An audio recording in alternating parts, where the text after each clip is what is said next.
สบายดีปีใหม่ลาวยินดีต้อนรับทุกท่านเข้าสู่งานเลี้ยงงานบาสีสู่ขวัญส่งท้ายปีเก่าพุทธศักราช2567ต้อนรับปีใหม่พุทธศักราช2568ที่กองบัญชาการทหารแขวงเสียงขวางครั้งวันที่9เดือนเมษายนปี2025ไปอยู่นำหนูกะทีมีแป้หอกแทกสางก็หึงมามือนี้วันนี้กวนหัวก็ทานไปอยู่นำนกจิกจอก็หึงมามือนี้วันนี้ว่ามาเจอกวนเลยว่ามาเจอกวนเลยกวนเจ้าไปอยู่ฉันทำก็หึงมามือนี้วันนี้กวนหัวก็ทานไปอยู่หย่อมยาและเครือเขาก็มามือนี้วันนี้ว่ามาเจอก่อนเจ้าไปทั้งหงให้อย่าได้สนป่าคาก่อนหัวก็ท่านนั้นนาอย่าไปสนป่าเขาเพียงเขาไม่ว่ามาเจอก่อนเลยก่อนเจ้าเป็นนางขอก่อนมาเลยมาเพราะก่อนเจ้าจะสนาทีเพิ่นมาใหม่นอนเจ้าเพิ่นมาใหม่อายร้อยห้องเพิ่นหายอย่านั่งมองว่ามาเจอก่อนเลยมาสกลกองผ้าเบื่อมาเสือเรือองผ้าขวัญมีทุกอย่างเครื่องมีทุกอันมีทั้งกล้วยหัวสันมีทั้งมันหัวซองมีทั้งเหล้าของน้อยตั้งอยู่ถึงภาพมีทั้งไก่ผู้สามีอยู่ทุกเนื้อทุกแห่งเป็นจีบอัศนาอาจารย์ผู้สาลาดนักปราชญ์มาคุ้มขวัญพ่อแม่และลูกหลานมือนี่ว่า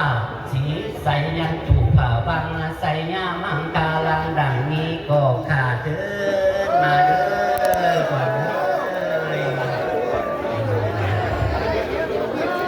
นก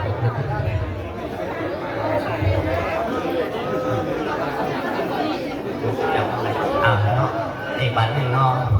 สา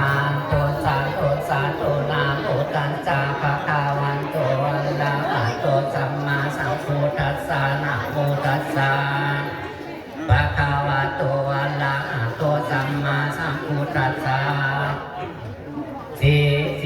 ทีวีบอลไปจัดถอยพลน้องปลาเจอไปแก้วเกิดเอ็มงานสาวันลงมาตาเพียงดิวเก่งคุ้งนาคุยออกมาเป็นหลอดเป็นตังสอดเป็นคุยออกมาเป็นเส้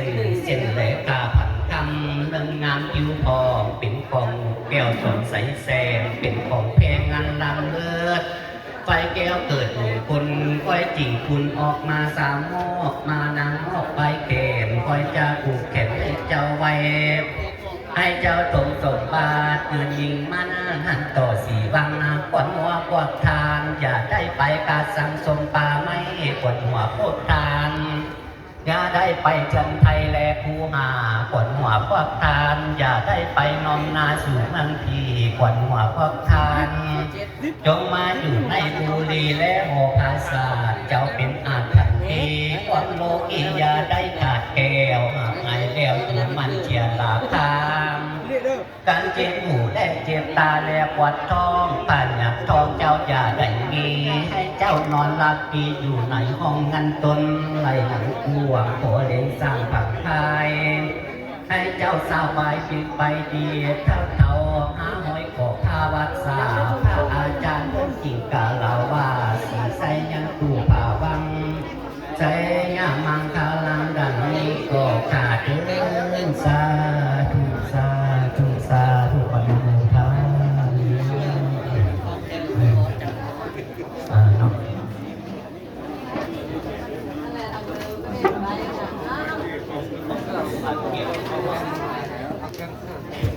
เนาะเบมือเมื่อสุขุมทายเนาะอันนี้จริง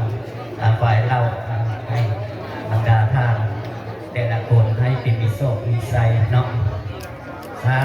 ธุสาธุสาธุนะโมตัสสะภะคะวะโตอะระหะโตสัมมาสัมพุทธัสสะนะโมตัสสะภะคะวะโตอะระหะโตสัมมาสัมพุทธัสสะนะโมตัสสะภะคะวะโตอะระหะโตสัมมาสัมพุทธัสสะสีที่การสุขสันหลานนินโลกหายโศกเศร้าโศกกาวงศาเลพี่น้องมานั่งสนรอนก็จะถวยพรดอนมีเศษเรเด เจ้าเราให้ดีให้งามมาตั้งอยู่ในห้องสุ่มพี่น้องจริงลูกออกมาเป็นเลนนี่สาวหางตกแต่งเราเพนนี้ตั้งเป็นคุณไปจริงคุณสวยเงินสวยคำของฟาดนำเราตกเสือดินพญาตุพญานาคเพิ่นได้กินแล้วจริงว่าคำมาคูณให้สู่เจ้านี่เยอะก็จะมีตกเสือน้ำให้พญานาคได้กินแล้วจริงว่าคำมาคูณให้สู่เจ้านี่เยอะก็จะวิตบัตรที่ไปโหดละอีได้แต่ดาวเทพาเทพาเทพดามยังอยู่อาตู้ใหม่ไทยผ่านนอมจอมเก่าปานิโกดจงมาโผดปันนี้ให้สู่เจ้ามันภาษีเถิดดีสิ่งพระเจ้าก็จะวิตบัตรนี้เถิดเจ้าได้ป่วยแม่ตายก็จะวิตบัตรนี้เถิดเจ้าได้ป่วยแม่ตายที่นี่ก็ได้กองจุกทั้งวิตบัตรนี้ให้จงมันภาษีเถิดเจ้าอยู่ดีสิ่งพระเจ้าก็จะวิตบัตรนี้บอกเงินหนึ่งมาจดส่วนแนนเจ้าเยอะก็จะวิตบัตรนี้บอกเงินแสนจงมาจดส่วนอ้อยเจ้าเยอะก็จะวิตบัตรนี้บอกเงินอ้อยมาจดส่วนใดเจ้าเยอะก็จะวิตบัตรนี้ก็จะวิตเจ้ามันถักภาษีเจ้าอยู่ดีสิ่งพระเจ้าและบัตรก็จะวิตบัตรนี้วิทย์ไปทำตาวันตกนี่คือเจ้าจะจกให้เงินให้ทำทองสอบวิทย์ปฏิไปทำตาวันออกก็ไกลเลยเป็นหลีไกลก็จะวิทย์ปฏิเจ้าเกี่ยวทางไกลขี่รถสร้างนั่งดูลาแต่เนี้ยทำเพียงสร้างผลงานให้เก่งให้เป็นพยองขึ้นขี่แก้วแม่ตาก็จะขึ้นปักกันหาว่าสีใสยังตู่ผวางใสงามันพลังดังนี้ก็กาถึง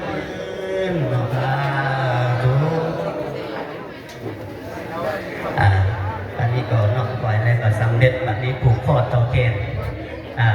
แต่ละคนก็จะได้ผูกเพื่อเดียวเนาะหมอพรจะผูกก็ร้อนเนาะผูกแต่ผูกไงไม่ยากเนาะ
องแม่หญิงของกรมการแผ่นดินจะใส่ในการจัดโต๊ะอาหารบ้านแขกบ้านแขกเมืองหมู่คู่พระพวกบรรดาผู้กอง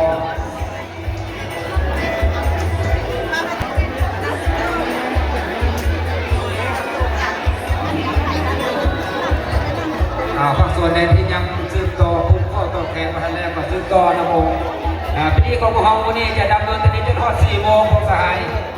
ใช้เวลายาวที่สุดเลยสำหรับการนั่งแขกจะเห็นอื่น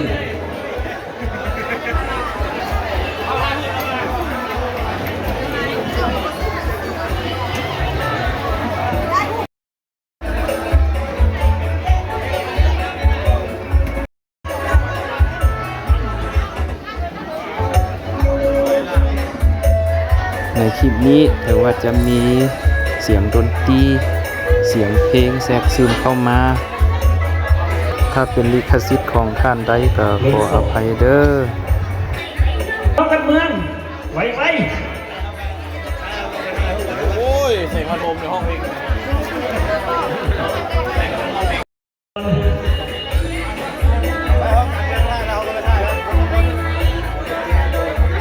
ไวเด้อครับคุณยิงคนสายฟังเบิดเลยไวเด้อไวเด้อวิธีเพิ่นยึดแนวเลยขันบุ้มเบิด2-3 แถวเลย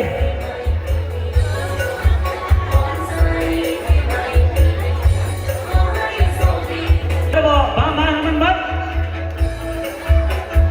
ต่อไปห้องการเด้อต่อไปห้องการการเกียมผู้บุญยิ้มเนี่ยถ้ามันเห็นแค่มันสักคนนะ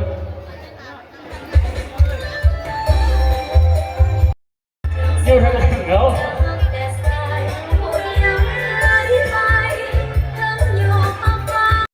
พอมันก้อนห้องเทคนิคบ้านนั้นเด้อตอนนี้เด้อ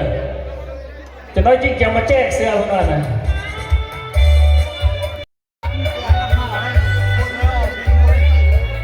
นี่อย่าเฝ้ามาเด้อวันนี้รีบจะ4-5 โมงมาเลยมันเก็บแจกก็มีแล้วเนี่ยอย่างนี้นะแจกเพื่อดนตรีหมดมัดหนึ่งแล้วเห็นเพื่อนมาแจกทางเฮียใหญ่บ่อยเฮียน้อยเพื่อนแทนนี่หลายสุดมันนี่เมืองแปดเด้อให้การเจียม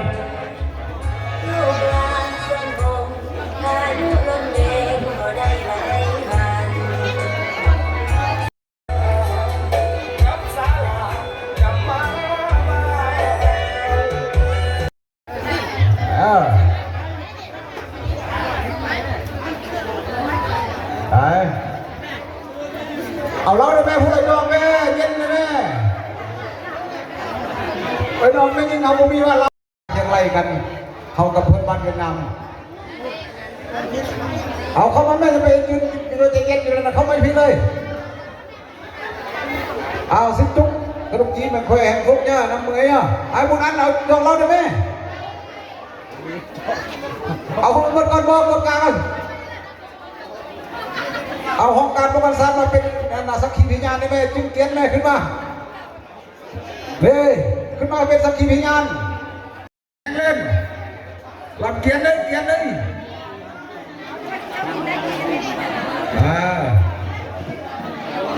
ของแม่ตุ้ยโอกาสห้องว้าวให้ขึ้นมาถ่ายรูปเป็นที่ระลึกไว้เนาะขอเสริมอีกหนึ่ง5 ห้องนี่เลยแต่งตั้งเพิ่มมาไกลเนอะขึ้นมาจับจองทำกระบอก15-16 ปีนี่ฟอนระบมเปิดสร้างในห้องแรกแห่งมันอวยพรก่อนก็ได้เนาะหรือว่าทางสภาไม่มีงั้นนะเอาโอวะ